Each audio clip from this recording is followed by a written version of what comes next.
Nag-survey kami ng 100 Pinoy. The top 5 are on the board.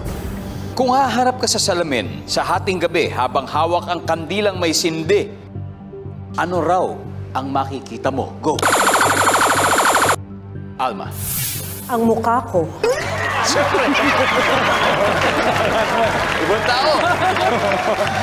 Tama naman. Ang mukha mo. Top answer. Miss Alma, pass or play? Play! We're gonna play. Come on, let's play round 1. Carolina, haharap ka sa salamin sa hating gabi habang hawak ang kandilang may sindi. Yes. Ano raw ang makikita mo? Multo. Multo. Anong gagawin mo pag nakita mo yung multo? Ayos, good. Good answer! Good answer! Yes. Again, ha? Meron, coaching, ha? Pwedeng daw kasi, baka kasabihan o kaya nangyari talaga sa'yo. Kung haharap ka sa salamin sa hating gabi habang hawak ang kandilang may sindi, ano raw ang makikita mo, Chay? Wait lang Ha? Okay na. Again, haharap ka sa salamin, may hawak ka ng kandilang nakasindi, ano raw makikita mo? Espiritu. Espiritu. Espiritu. Parang multo. Pero mas Bloody Mary. lumilipad. Bloody Mary. Espiritu. Sama sa multo yun. Tumahan, team tumahan, pwede na kayo mag-usap-usap. Miss Alma, again. Hating gabi, may hawak kang kandila, tumitingin ka sa salamin, ano raw makikita mo?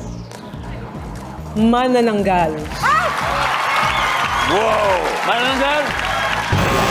Walang manananggal.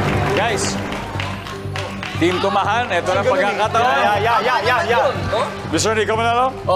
Okay yun sa'yo? Nico, okay ba yun sa'yo?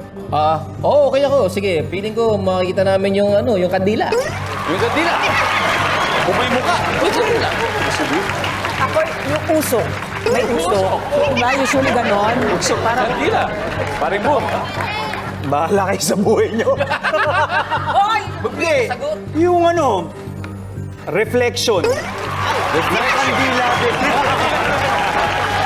Kandila rin pala. Pancho, isang tamang sagot lang to. Again, kung haharap ka sa salamin hating gabi habang hawak ang kandilang may sindi, ano raw makikita mo? Kandila. Kandila. Daisy. Yun ang pinaka-safe. Andyan ba ang kandila?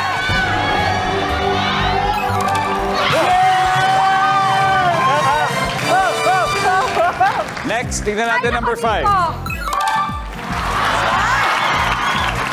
Magkaiba kasi ang manananggal at aswang. Ang aswang ay nag-iiba-iba ng ano. Manananggal, alam niyo naman yung itsura ng manananggal. Anyway, number 3. Anino. Yung anino. Pero buti na lang yung kandila yung pinili ninyo. Anyway, kagaya sa lolo, ma-action agad dito sa round 1. Pero syempre, ang nakakascore pala ay ang team tumahan. May 80 points na po sila. Ang ibabaw sa next round.